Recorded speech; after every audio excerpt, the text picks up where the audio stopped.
Let's return to This Week in America. Here's your host, Rick Bratton. Welcome back, everybody, coast to coast, This Week in America. John Patrick Acevedo is a poet who identifies with the early Gnostic Christians, speaks of love, life, and work to an apparently unavailable true love about his need to heal, understand God's mysterious ways, and to become saved consciously by the fundamental wisdom of the Holy Bible. Spirit Nation, Poems from a Heretical Faith, is his debut full-length poetry collection.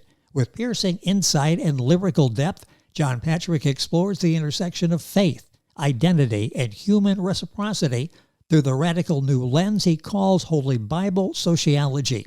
His poetry navigates the sacred and the secular, calling readers to examine the forces that shape personal belief and collective society. An accomplished poet, John Patrick is a graduate of the College of Communication at Boston University. He's published 11 books completely on his own as the sole proprietor and sole author of Synergy Press Books and Media. He also has produced a classic spoken word CD and the short film Holy Bible Sociology, a journey into the soul of John Patrick Acevedo. And John Patrick is our guest on This Week in America. John Patrick, welcome to the program. Great to have you with us. Great. I'm glad I could make it. Yeah, there's so much here I want to talk about. And let's start with Spirit Nation. Where did this idea come from? What inspired you to write Spirit Nation? And what does this collection personally mean to you? How did this impact you as you were writing it and presenting it? Well, Spirit Nation was one of two different dreams I had that gave me kind of like a vision of something that I would use in my writing. The idea of Spirit Nation goes all the way back to my very first self-published book. It's a reflection of that in the sense of the opposite. So my first title that I think is still my best is Bad Technology and Poor Weather. With Spirit Nation, I tried the opposite in the sense that in the former, it's about going from progress to the resistance of market. And in this one, Spirit Nation, it's about resistance and the progress of the worker. Well, it's interesting. It's a book you've called the Book of Truths, especially the dynamics of the world of have and have-nots and the tension. Talk a little bit about that and how you addressed that in your poem. Well, I feel that we always get in trouble when we are conflicted with the world and our own beliefs. So I have to tell you that I don't like to talk too much about the have and have-nots unless I can back it up well. So all I can say that would be probably a good dive into it is that the Old Testament sociology, which is what Holy Bible sociology discusses that I created as a concept or as an idea, is that the worker is more involved in that. And it seems that the worker has a sense of progress because of the objectivity of you. My father had a thing with you and me, so I took it further. And so that to balance it off, I believe that the New Testament sociology has the sense of resistance from market. But the interesting thing about it is that if you see how it works between the objective and the subjective, you'll see that the Old Testament is kind of the platform for one to find the you objectivity, which is more understood as New Testament. And the New Testament sociology, as far as finding the subjective in the me or the she, is Old Testament. However, it's basically coming from the New Testament. So we have a hierarchical view from the Old Testament, and we have a egalitarian view from the New Testament. So that's how I came to believe that the Holy Bible is an authority that I can trust, and I have a feeling that in the future we're going to need more authority, and we don't know where it's going to be, but I have a sense that my authority is coming from the Holy Bible as a fundamental work of belief. As you can tell, when you read John Patrick's work, This Spirit Nation in particular is what we're talking about. He's got other books, and you'll find all those on his website, and I will give you that information in a second. It will get you thinking and is self-reflective, and the book is so well done. Our guest is John Patrick Acevedo. That's Acevedo. His website is synergy-press.org. When you go there, you'll find all of the books that John has written and published over the years, including this book, Spirit Nation. The title itself, John, Spirit Nation, is intriguing. What does the phrase Spirit Nation symbolize in the context of your poetry? How does that impact it? Well, I thought I'd just answer that because I always start with a formulaic approach, a metaphysical approach. Yes. And then if I have enough confidence with that, I come up with a title. I work the title until I get a title. And then from the title, I start trying to get fragments. I call them fragments. It's just parts of the poem that I have to get from something that happens to me, an experience, a conversation I overhear, and I say, I can work with that. Something that they say that is kind of different.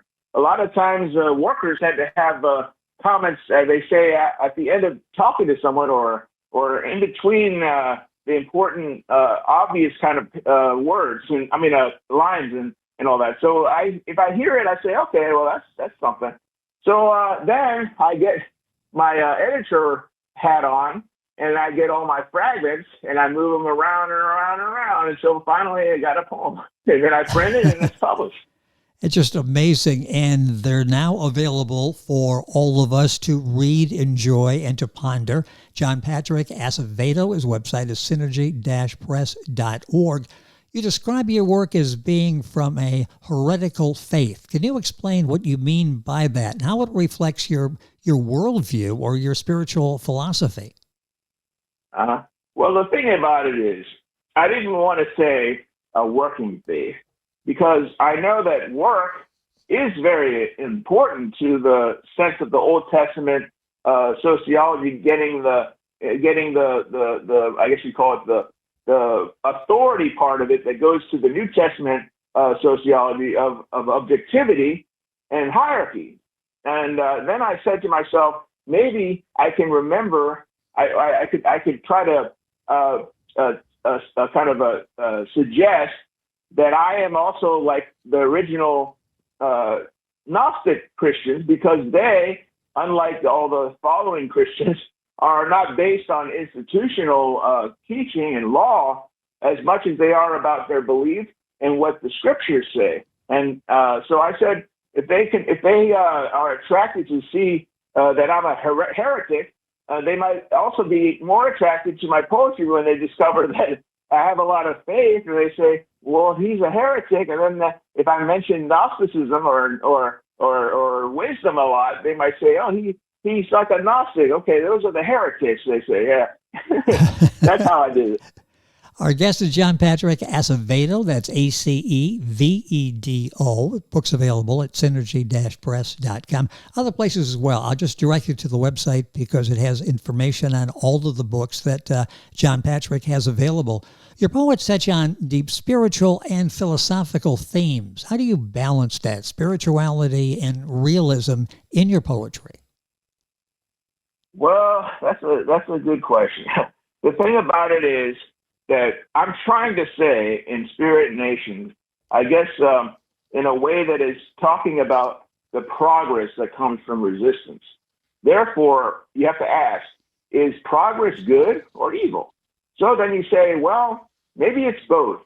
So you can see that if you have a bad, for example, somebody calls you when you're struggling, you have the resistance, you're struggling with something, someone that you love calls you, and you say, oh, yeah, what? Oh, really? And you have all that good, I would say, subjectivity. And then sometimes you can also have a bad sense of objectivity. If maybe you're having having as your own resistance to things, somebody pops in and gives you a thing about they're having problems with this and that, and you give them all your support and all your faith, but you realize that they really have to figure it out for themselves. So Spirit Nation is kind of a mix of act and law. So if you have an act of kindness and encouragement, that's also a spiritual nation you're creating. But by the same token, if you're having problems and somebody calls you and supports you and you feel stronger again, and you're so happy that you talk to them, that's also spirit nation because they came from out, if it's a call, they came or if something happened. I like to think that life has experiences for a reason. And I'd like to say that my father had told me one time that everything has a reason, or there's a reason for everything, is how he put it. And I didn't really think that was possible to accept.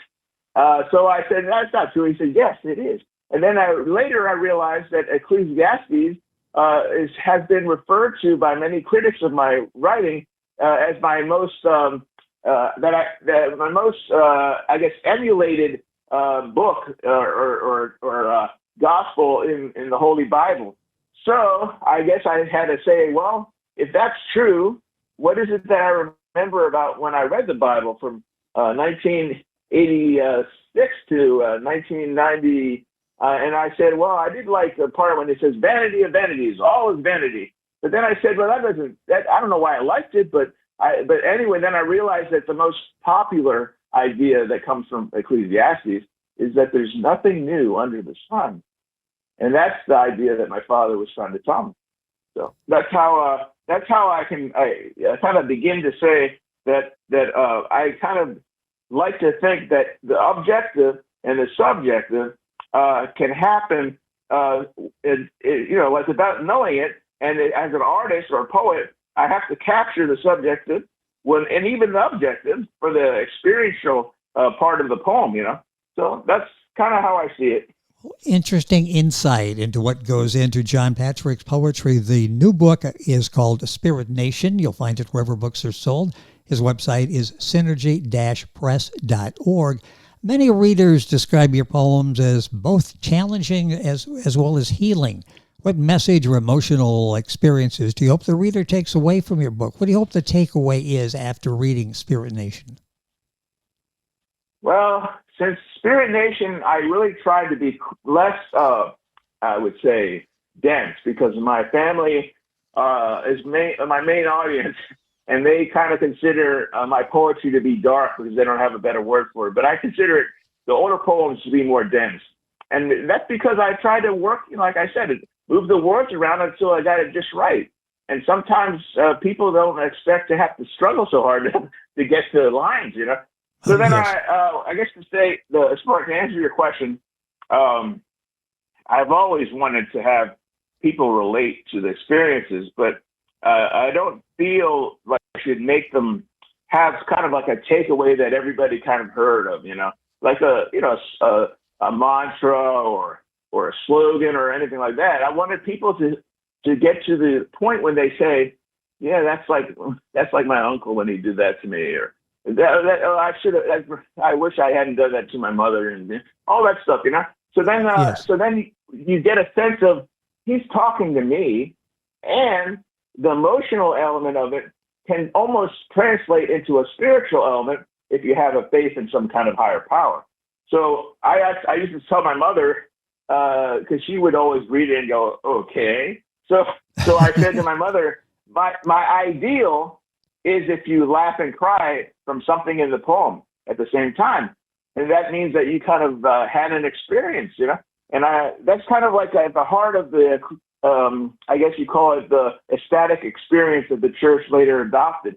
And I guess because I'm a seller too, because I did 20 years with Best Buy, I like to plug the truth in a charismatic way. So that's how I do it. Well, and you do it so well. And I'm going to take a second here. I'd like for you, John Paul, if you will read one of the poems. We'll do one now, and then at the end of the conversation, I think the Cafe of Daily Surprises is going to be the poem that you're going to read. Let me mention you passed that out there, passed over at Best Buy. Not just did sales with Best Buy, you were a very distinguished salesperson, won numerous awards in working for Best Buy, and I wanted to mention that. Well, okay, if I may just say, that for some reason, because I was writing poetry, I guess, my happiest times were near the end when they would have me work on the evening of the last day of the fiscal month. And I would have all the tools I needed. And I'd go from having, say, 3 or 5 applications successfully processed for a credit card, major credit cards, to 35. Wow. So at the end, I would come out of there with all my numbers and count everything, and then maybe call my sister and tell her, I got this number again. I beat my last record. So anyway, and then the next day I would go to work, and luckily for me, I had a friend that said he hopes I get my 20 years. So I know he was hoping for the best, and I request that he tell me the numbers, because the management would just say Patrick did he's number one again, and then move on. So I would have the numbers.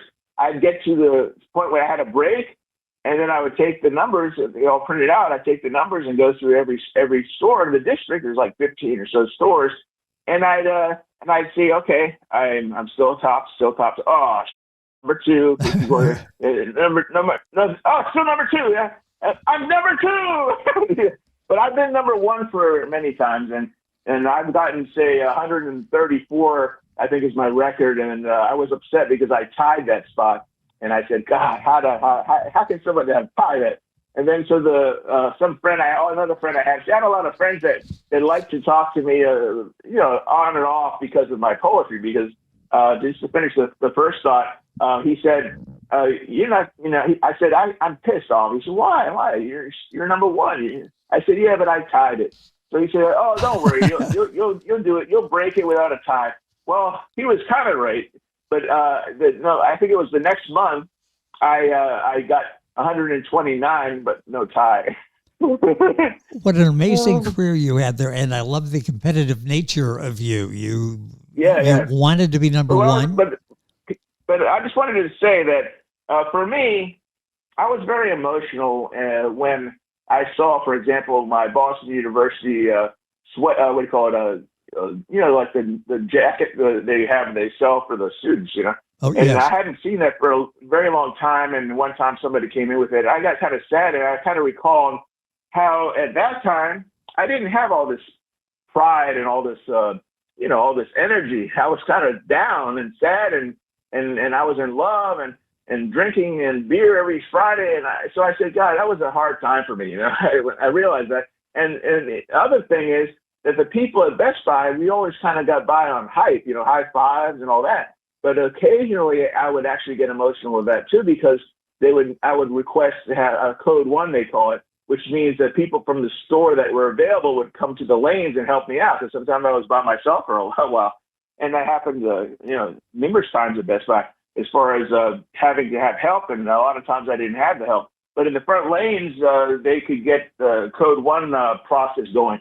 So when the people came 1 or 2, and they came and I recognized them, so they're like, they're the ones that I gave my poems to when they came by, because they knew I had a new poem, So I got kind of emotional. I said to myself, God, she kind of she's gonna help me out, that was how I got a sense of I guess the human side of the needs, at least for the human side in my poetry, and it's really, I guess, the more honest way to describe how it was. However, being that Best Buy is a giant in sales and all that, you can't really work too much with that because everybody's moving to the hype, So that's all I wanted to say.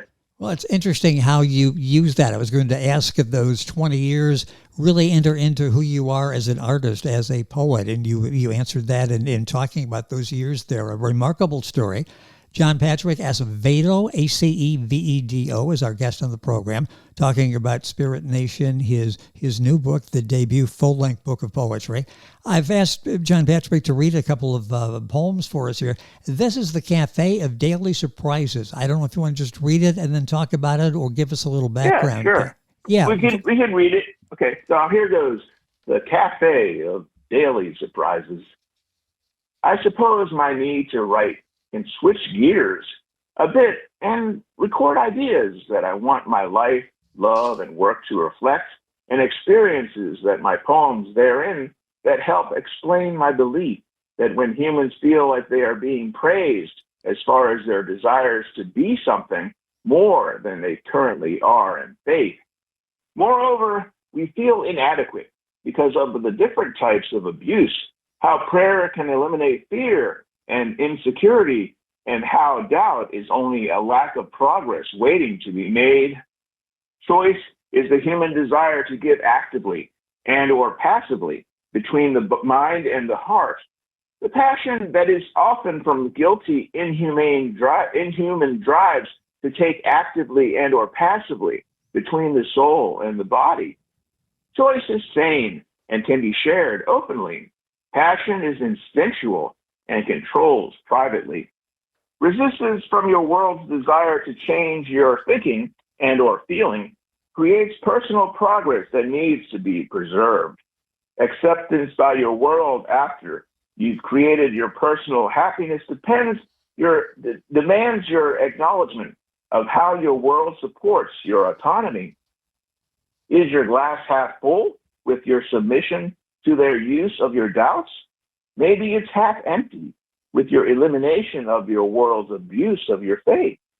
Yet here in this cafe, out on the edge of fail-safe, I write of concepts yet to be taught and experiences only the lost and found get to feel and leave known. That's the cafe that I got finally from somebody that was I guess in a apartment, very old, had no family left, and she said, "Are you a doctor?" And I was waiting for someone to come out of there, you know. And I said, "No, I'm a poet."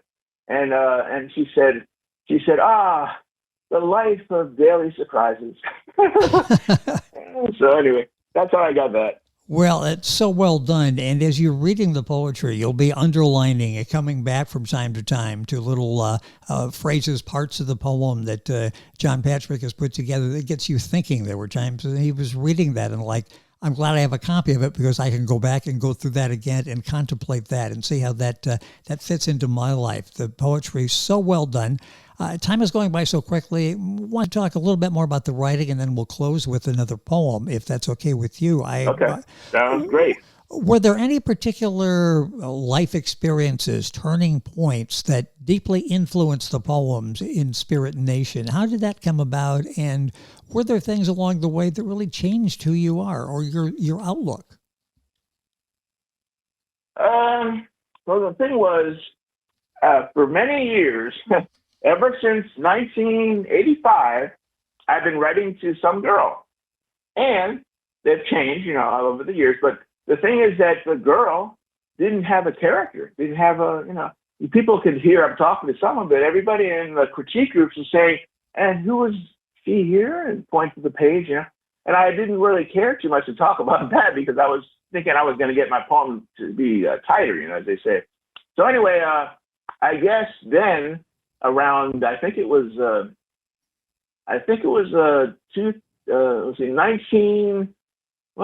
2003, I had a reading that was the first time I had to kind of self-publish something that was kind of cohesive.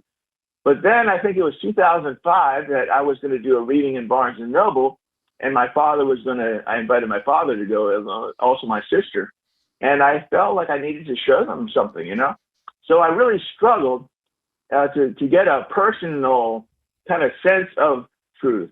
And I think after my father kind of saw that I had some potential there, and I did the Mad City Coffee reading, which at that time I had finally gotten poetry that I thought was publishable.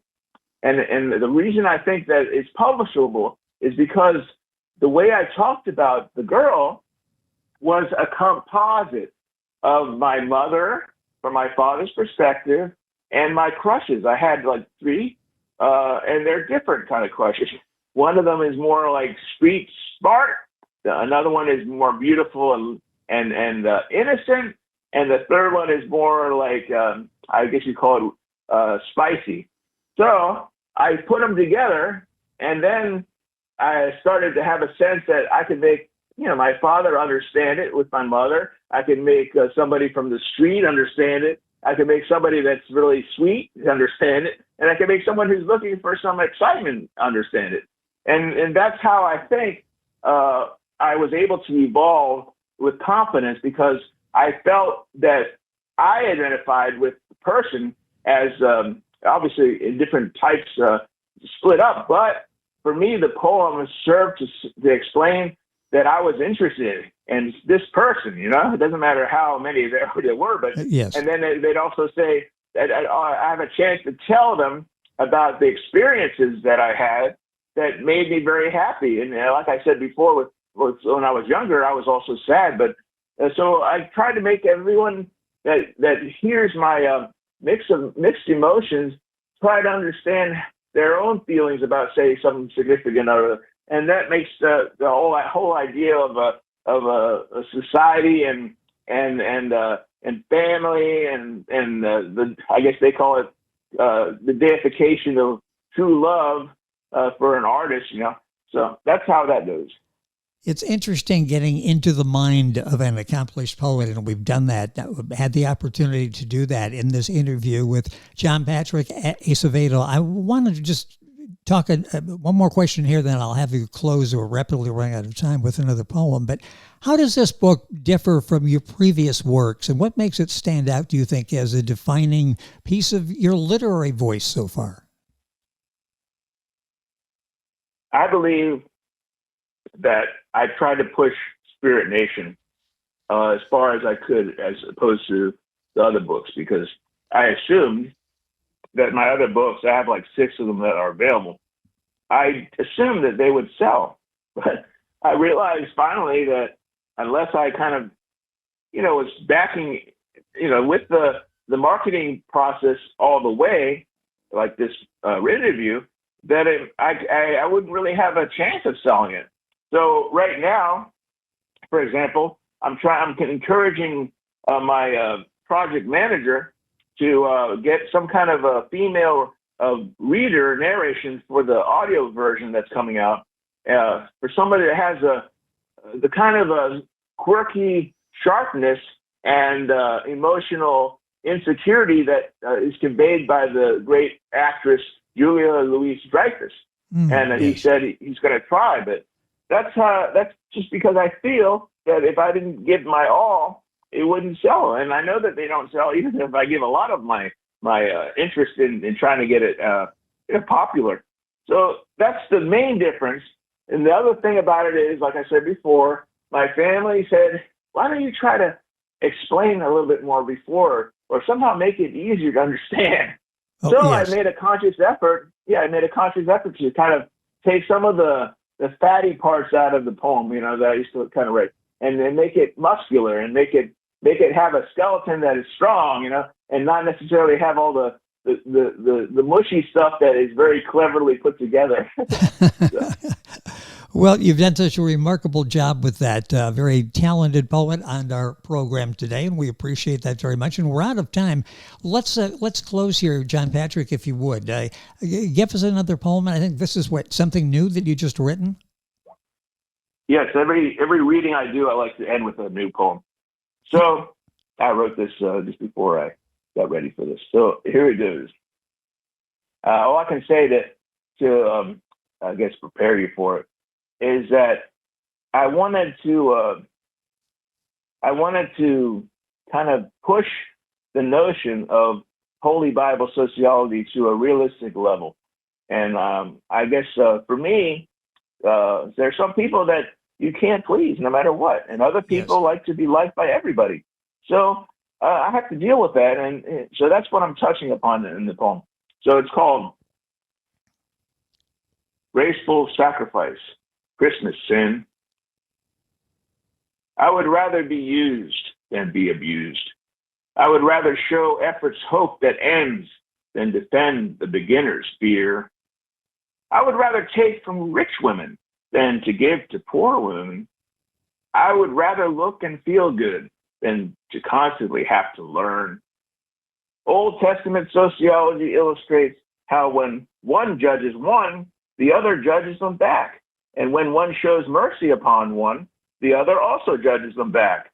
The Old Testament speaks of an eye for an eye, I call this resistance, bad technology, and poor weather. New Testament sociology demonstrates how when one judges the other can show mercy upon them, as well as when the other shows mercy upon them, the other returns the favor by mercy as well. The New Testament speaks of turning the other cheek. I call this progress and a spirit nation. Time is the hierarchy of he objectivity, the Old Testament worker. Authority is egalitarianism of she subjectivity, the New Testament market. Submission to hate's compromises through pride's competition cannot remove the strength of faith any more than love's compromises can be proved by trying to eliminate lust's competition and the weaknesses of doubt. I would rather finish thought than tangle lie, rather be a fast hustler than a married fool, right wrongs on dead meds than start lines. Thank you very much.